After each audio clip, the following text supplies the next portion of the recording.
आज मैं बना रही हूँ उड़द दाल कोफ्ता करी और इतनी स्वादिष्ट ये बनकर तैयार होती है फ्रेंड्स कि यकीन माने आपको बहुत ही ज़्यादा पसंद आएगा। जब भी आपका सब्जी खाने का मन ना करे या फिर सब्जी से कुछ अलग खाने का मन करे तो आप बनाएं उड़द दाल कोफ्ता करी। इतने आसान तरीके से बन जाता है और पसंद आपको इतना आएगा कि आपका बार बार मन करेगा बनाने का।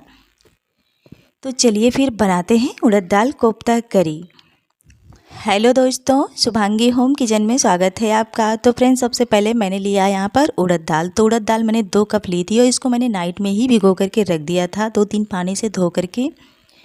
तो अगर आप मॉर्निंग में बना रहे हैं तो आप रात में ही इसे भिगो करके रख दें, ये अच्छे से सॉफ्ट हो जाएगी। हमें पूरी तरीके से सॉफ्ट दाल चाहिए और आप चाहें तो 5 से 6 घंटे में भी ये सॉफ्ट हो जाती है, उससे भी हो जाता है। तो हम क्या करेंगे, इसे हम धो लेंगे। धोने के बाद इसमें जो भी पानी है हम उसे छान लेंगे। छानने के बाद इसको हम ट्रांसफ़र करेंगे मिक्सी के जार में और इसको हम पीस लेते हैं। तो इसको क्या करेंगे, इसको हम ढक करके एक बार पीसेंगे, उसके बाद ही हम चम्मच से फिर से घुमाएंगे। घुमाने के बाद इसको हम फिर से पीसेंगे। पीस करके इसे हम अच्छे से तैयार कर लेंगे। तैयार करने के बाद ही आप चाहे तो सिलबट्टे पर भी इसे पीस सकते हैं, उससे भी अच्छा हो जाता है। तो जैसे सुविधा हो आपके पास, जैसे अवेलेबल हो, आप उस तरीके से इसे तैयार कर सकते हैं। तो चलिए, मैंने इसे पीस करके रेडी कर लिया है। अब इसको ट्रांसफ़र कर लेते हैं अलग बाउल में। तो मैंने सारी ही दाल को बाउल में निकाल लिया है। निकालने के बाद इसको मैंने 2 भागों में डिवाइड कर लिया है, क्योंकि इसको हम 2 जगह पर यूज करेंगे।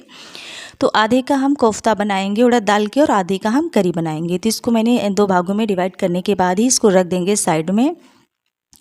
तो अब इधर मैंने लिया है एक मिक्सी का जार छोटा सा, तो इसमें हम डाल देंगे टमाटर। तो हमने 2 मीडियम साइज़ के टमाटर को रफली काट लिया है और इसी के साथ ही हम 2 हरी मिर्ची को भी ऐड कर देंगे और इसी के साथ ही 1 टुकड़ा अदरक को भी हम रफली काट करके इसी में हम ऐड कर देंगे। ऐड करने के बाद हम इसको पीस लेते हैं, अच्छा सा पेस्ट बना लेते हैं। आप चाहें तो टमाटर को बारीक बारीक काट भी सकते हैं या फिर इस तरह से पेस्ट भी बना सकते हैं, जैसा आपको आसान लगे आप कर सकते हैं।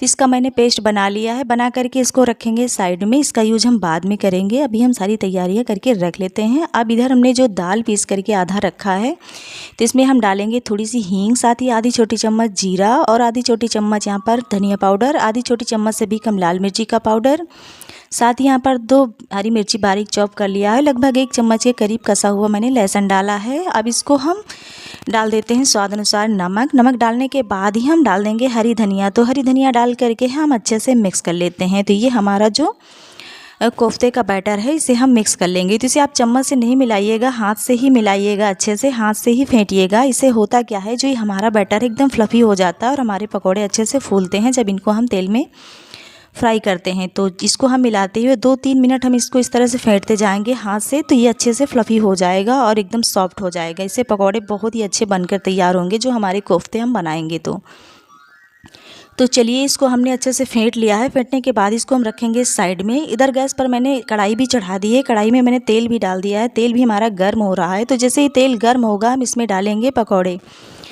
तो पकौड़े हम एक साइड से निकाल करके डालेंगे। तो आप पकौड़े जब भी बनाएं साइड से ही निकालें, बीच से निकाल करके ना डालें। और हम छोटे छोटे पीस में इस तरह से डालेंगे, तो ये बड़े होकर फूल जाएंगे, डबल हो जाएंगे। तो हमें छोटे छोटे पीस में ही डालना है और ये अपने आप तैर कर ऊपर आएँ तो हमें पलटना है। तो जितना स्पेस हो उतने पकौड़े आप डाल दें। डालने के बाद ही जब ये तैर कर ऊपर आ जाएँ तो इनको आप पलट दें। तो देखा आपने, हमने कितने छोटे छोटे पकौड़े डाले थे, ये फूलकर डबल हो गए हैं। तो इसी तरह से हम इनको पका लेंगे और इनको उलट पलट करके अच्छे से गोल्डन कलर आने तक पकाएंगे। तो गोल्डन कलर आ गया है, तो अब हम इनको निकाल लेंगे। निकालने के बाद ही हम दूसरा बैच भी डालेंगे और दूसरा बैच को भी हम सेम प्रोसेस से ही पका लेंगे। तो हमने दूसरा, इसको निकालने के बाद दूसरा बैच भी डाल देने वाले हैं फ्रेंड्स। तो इस तरह से निकाल लें। ऐसे भी खाने में बहुत ही ज़बरदस्त लगता है। आप रेड केचप के साथ खा सकते हैं इसे, ऐसे भी खा सकते हैं चाय के साथ, ऐसे भी बहुत ज़्यादा स्वादिष्ट लगता है पकौड़े।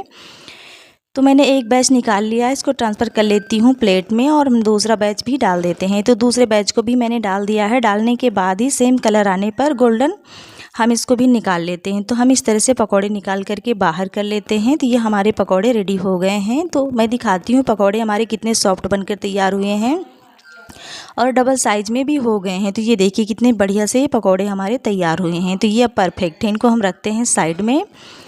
तो अब इधर जो हमारे कढ़ाई में तेल था मैंने निकाल लिया है, थोड़ा सा मैंने छोड़ दिया इसी में। इसी के साथ ही हम डालेंगे थोड़ी सी हींग। तो हींग का फ्लेवर इसमें बहुत ही अच्छा आता है, हींग ज़रूर से डालिएगा। और जो बैटर हमने बचा करके रखा है उसको हमने ऐड कर दिया है। ऐड करने के बाद ही हम इसको भून लेते हैं अच्छे से। भूनने के बाद ही इसको भी हम निकाल लेंगे। तो इसको हम लो टू मीडियम फ्लेम पर अच्छे से चलाते हुए भूनेंगे ताकि अच्छे से भुन जाए। जब ये दानेदार हो जाए और इससे तेल बाहर रिलीज होने लगे तो ये पक गया है। तो हमें इसी तरह से करके इसे हम फ्राई कर लेते हैं फ्रेंड्स। तो ये प्रोसेस करने के लिए आपको 4 से 5 मिनट लग जाएगा। आप इस तरह से पकाएंगे तो ये पक भी जाएगा अच्छे से और ये तैयार भी हो जाएगा। तो हम इसे इस तरह से भून करके निकाल लेते हैं अलग। तो ये देखिए कितना बढ़िया से भुन गया है और इससे तेल भी छोड़ने लगा है। तो हम क्या करेंगे, इसको निकाल लेंगे अलग प्लेट में। तो अलग प्लेट में निकालने के बाद ही हम इसको फैला लेते हैं ताकि ये ठंडा हो जाए अच्छे से। तो हम इसको फैला करके अच्छे से रख देंगे ताकि ये जल्दी से ठंडा हो जाए। तो इसको हम फैला करके रख देंगे। जब तक ये ठंडा हो रहा है तब तक हम लगाएंगे इधर तड़का। तो अब इधर हम सरसों का तेल डालेंगे थोड़ा सा और अच्छे से, और जैसे ही गर्म होगा हम डालेंगे आधी छोटी चम्मच जीरा, और इसी के साथ ही जैसे ही जीरा चटक जाएगा हम डाल देंगे कसा हुआ लहसुन लगभग 1 चम्मच के करीब।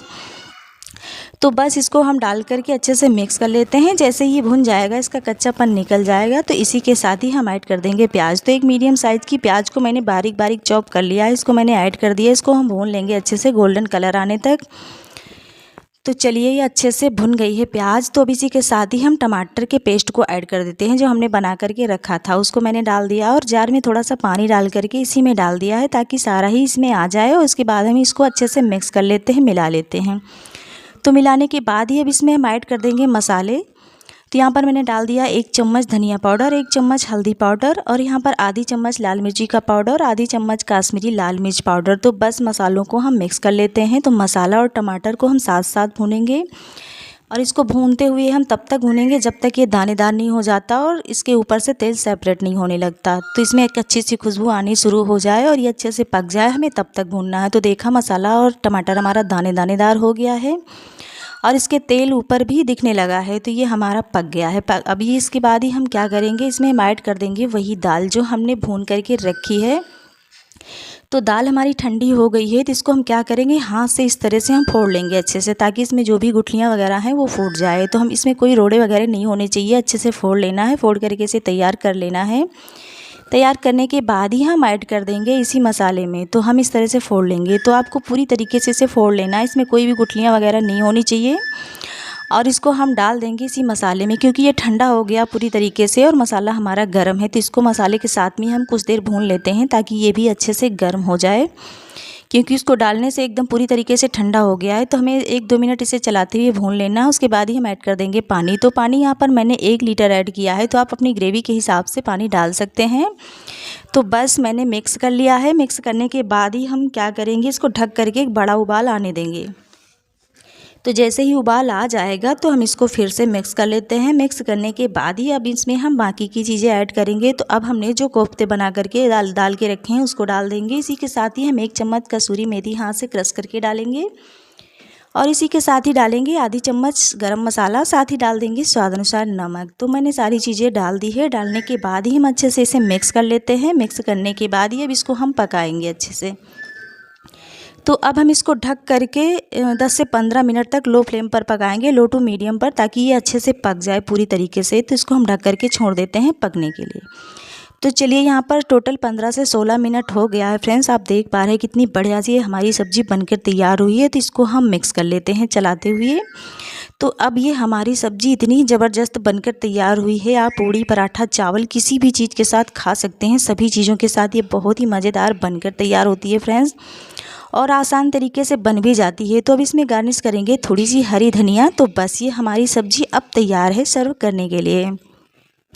तो फ्रेंड्स रेसिपी अच्छी लगे तो प्लीज़ लाइक कीजिएगा, कमेंट कीजिएगा, शेयर भी कीजिएगा और बना करके ट्राई भी कीजिएगा। यकीन माने आपको बहुत ही ज़्यादा पसंद आने वाली है।